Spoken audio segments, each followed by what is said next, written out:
حدیث دیگری که امام بخاری و مسلم با سند خود از امام ابو هریره روایت می کنند،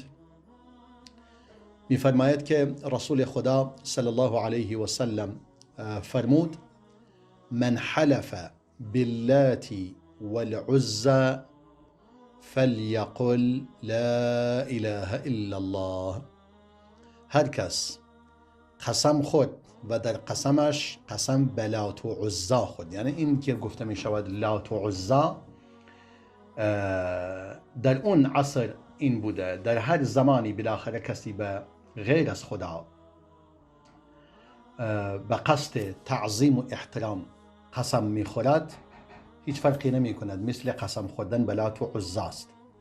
هر کسی قسم خورد به لات و عزا باید بگوید لا اله الا الله، یعنی این لفظ شرک است، باید دوباره کلمه توحید را به زبان جاری کند. و اگر انسان عادت کند هرگاه حتی الفاظ دیگری که مثل این که به قصد تعظیم و اینها نباشد، فقط زبانش هم عادت کرده باشد به غیر خدا قسم بخورد، به فرزندش، به جانش، به جان پدرش، به جان مادرش،